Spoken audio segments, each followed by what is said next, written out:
Hello, welcome to Buzz Talks. I'm Anisha Brahma, the founder and editor of Buzz, and today we have with us poet Basaba Datta Mishra, who recently launched his book of poetry, Agaz. Did I say it Hello right? everyone. Hello Anisha. Yes, you have pronounced it right. Thanks Thank for you so, inviting me to Bus Talks. thank you so much for joining us. And first of all, congratulations on your book. Thank you very much. Show me the book. Yeah, sure. This is my book Agaz. You Sadly, can Hindi. all Yeah, uh, you can all purchase it in Amazon. It's recently released on last week on 12th of February. nice. The link for the book will be down in the description, so you can go get it. Yes. So tell me, the first thing is, how did the idea for Agaz come into being? So as I didn't have any premonitions like since long that I will be putting together a book. I used to write stuff, Hindi mein, English mein, in both languages, and I think around 2019 it was, or 18 or 19, when I seriously gave it a thought of, because I had a lot of collection of poetry, and during a very casual discussion with my wife, so she said, "Ki, why not try and see if you can get together those poems and publish something?" So I thought, let's see if we can do something, and from there to here, it's like just a journey. That was the first time that I had actually thought, around 2019. Till Nice. then, didn't give it a thought. So this is a poetry book in Hindi, and I can read Hindi, but I Yeah, will not be able to experience it or enjoy it as much since it was my third language. correct. So what I want to know is, was Yeah. it a conscious choice to write in Hindi, especially because right now the market is bursting with Indian writers who write in English? Correct. So if you see the current scene, the market is bursting with the writers who write in English. But even I had given it a try, because I used to write when I started off writing around 10 or 12 years back. I started writing in English and Hindi both. So, but over the time, I saw like my skills getting enhanced in Hindi and Urdu more, and I tried to. And when I revisited the poems, I could see myself, evolving more Hmm. in Hindi. So I try to focus more there. Considering current scenario, I don't think there are too many of Hindi poets if you see around. So why not be one? That was just thought. That's beautiful. So, when I was in college, we did have to read a lot of poets who had written in Hindi, but Mm. I had personally read them in translation. And a lot of my Okay. friends who actually know Hindi, they told me that you're missing out. But what is I want to know, what is your personal take on translations? Can it capture the essence, or because again, there's a huge market for translation right now. Yeah. Correct. I think so. Yeah. If you see any poetry, the nuances are the important thing when you are translating something. Because if you are not paying attention to the nuances, even if you translate it, the magic gets lost somewhere. Okay. So even I had given it a thought, but since this was my first book, I was not sure of whether a translation would actually do something. But yeah, I am focusing on translations in my upcoming whatever I am trying to release. That was So going to I be have my that in mind. Yeah. nice. That was going to be my next question. That down the line, are you going to Okay. translate this book? Because people like us who read the reviews and want to know, but we can't. Otherwise, I'll have to, get somebody to say that read the poems out to me. Correct. Correct. Yeah. So maybe yes. Currently, because I'm working on some new stuff, I have not yet looked back on the old ones. So yeah, I have it in mind that maybe somewhere down the line I might go and translate this back. Or maybe if I get an opportunity or somebody asks me to translate this, then yeah, maybe I would surely like to. But currently, what I am trying to do is whatever poetries that I come up with, I will in my next like if I get a chance to publish another book, maybe I'll go with the translations as well. Because even I have got some responses from my friends and readers that it will be good that if we get a translation as well. So yeah, I'm looking forward to that as well.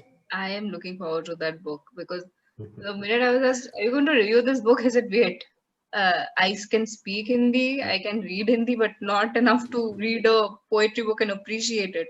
Because poetry, if you don't appreciate it, it's no point." Yeah, correct. So when I looked up your book on Amazon, there's this one line in the book's description which says, Ghalib Faiz, Firaz, and Rahat Indori are the ones the author is inspired from without emulating them in any way, which is Correct. remarkable. So, how did these amazing poets inspire your work? Like, what is the story to this? Uh, I would say I was always, kind of enchanted by these guys, like a person like Ghalib, who had immense personal stress that he had to go through, and still he would end up being one of the best poets that we have seen. So yeah, that is a remarkable thing. So that gives an inspiration to me. And apart from that, the way of their writing, like Faz and Ghalib, or John Elia, or these kind of poets are like, if you read them, you won't like, there is an enigma attached to them. Okay, so if you start reading them, you won't be able to close the book without finishing it. Okay, so there is something, there is an enigma that cannot be explained. So that is what. So the first book that I actually read was, I think, the biography of Ghalib by Gulzar himself, Gulzar Saab. So Hmm. what he had explained all the nuances of his poetry there. So that's where I think it got stuck into my head. So it was a very, very, very beautiful book. So that is Yeah. how I think. But Again, what not emulating means, for every poet they have their own kind of writing, a sense of writing. Okay, so I am not an established one, per se. I won't say that I'm an established poet now. Maybe I'm a published poet, but I don't think I'm an established one, because for every poet there is a muse. Okay, you have a muse for every poet. Okay, like Gulzar Saab speaks that his muse is the moon. Okay, so whatever poetry that he writes is always involved around the moon. Okay, so anywhere any song that you see of his, where he has given lyrics, you can see the beauty of moon, that he tries to take it out in the poetry. So I'm just trying to find my muse. So whenever I get that, I think so I'll be a name. yeah, I hope you find your views. So it is difficult to get publishers to be interested in poetry books, but you managed to convince one and to do it in Hindi, which is a regional language. Were there any challenges Uh, getting this milestone? I was damn curious when I first gave the manuscript. I was shivering, because I didn't know what would be the outcome. Because these days publications, it's very difficult to get a Hindi book published. Okay, because they have to have that kind of confidence in you, that you are writing good. So when I gave that manuscript, I didn't know what would be the outcome, but I think a week later, they contacted me and they told that they were mesmerized with the book and they liked the poetry very much. And I was flabbergasted. Okay, so I was overflown with joy. So I liked it very much, that somebody actually try. Like it feels very good when someone is is very coherent with you, with your thoughts, and they know they are in the same frequency. So that's good. So it felt very good. Thanks to Lapsus Creations that they actually published this book. Yeah. Okay, now we're going to go a little off track. I'm going to ask you that what is your writing Yeah, schedule yeah. like? Because, see, I personally write novels. So for me, I know I have to get up Okay.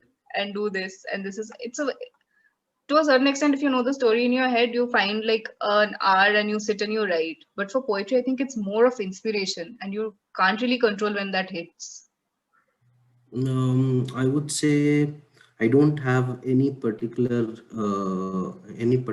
time schedule for writing.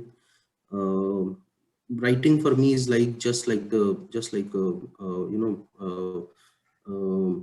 you can say kind of a flowing of time. Okay, so it can be turgid sometimes. It can be mellifluous sometimes. So it can be.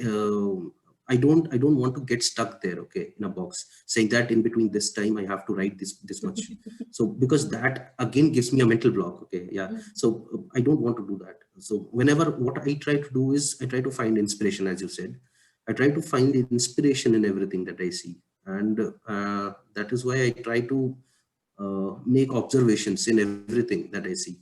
Even like a case of a overflowing tap. Okay, what you can see is an overflowing tap, and you might get like irritated seeing why the water is left off. But what I might see is a little bit different. So that's what. So it's kind of a very like acute sense of imagination that you have to have so to get an inspiration like that. So you have to like you don't have to be rigid with your time schedule. That's what I think, Absolutely. as from a poet's point of view. If you get rigid, if you get stuck at one particular point, then it's very difficult. What I do is generally I write usually after this. I have my daily works. I work as an IT consultant as well. So after the day is done, maybe throughout the day also, if I get some particular words that are continuously flowing in my head, so I just jot them down. Okay, I just jot any particular verse. Suppose I think of, and I jot it down. Later on, I try to look at it and try to expand and see whether I can hit something. So something like that. Yeah. So has it ever happened that you are in the middle of something very intense work, and a poem just refuses to let go because it sneaks into Lot your of head? times. Yes. Yes, lot of times. Like what happens is like there are some poems where I have just written just the you can say the verse part. Okay, and I'm Mm. not total into the chorus, or you can say in terms of Hindi you can say the mukhra part is there. Okay, so but I don't have that I get that writer's block. Okay, so at that point I just leave it there. Okay, I don't write it because I know the more I try to push there, I will not get that particular wordings correct. So I just leave it there. Next day I revisit and see whether I can get something new out of it. So yeah, that actually helps. Yeah. So there are a lot of aspiring poets out there, and they might be seeing this and listening to this. Do you have any advice to them in regards to writing, getting published, and most of all, marketing? Marketing is, I would say, the most important in current times because at the old times, like these poets that I told you about, they were never marketing They their weren't. poetries. Yeah. It's they weren't they didn't.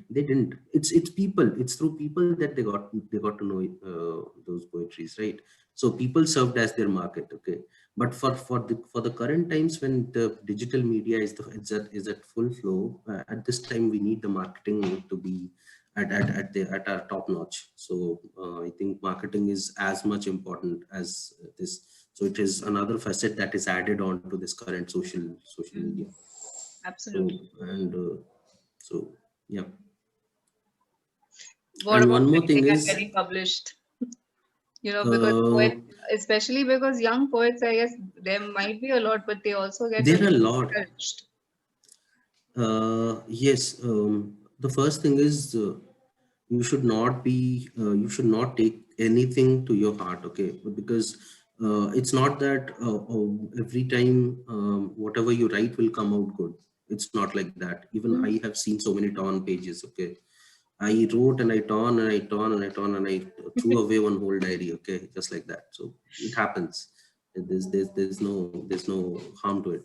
It should be, because that will actually enhance you, because over the time when you go back and visit all those things, you will know you will see yourself evolving, and that is what actually gives you a good sense of achievement, that you have done something, that you have worked on something and you have honed your skill in that.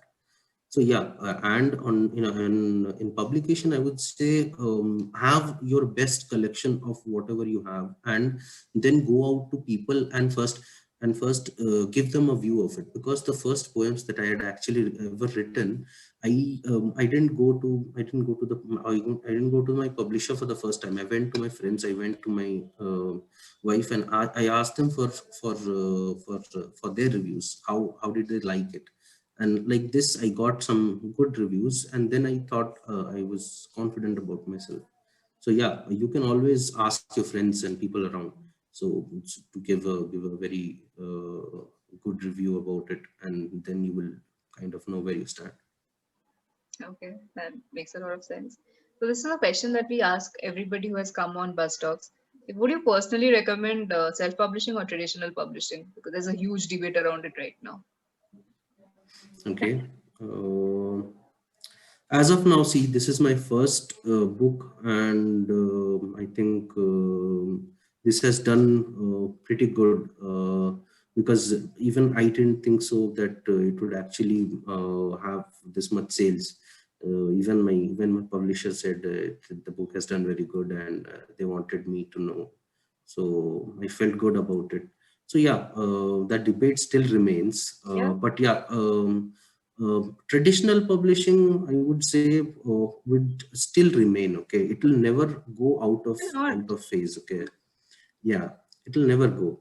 Self-publishing is more like, you can say, it requires more of your individual effort. Okay, that is where you need to take out time. Okay, and for us, people like us who have continuous 9 to 5 jobs as well, who have to manage everything in between.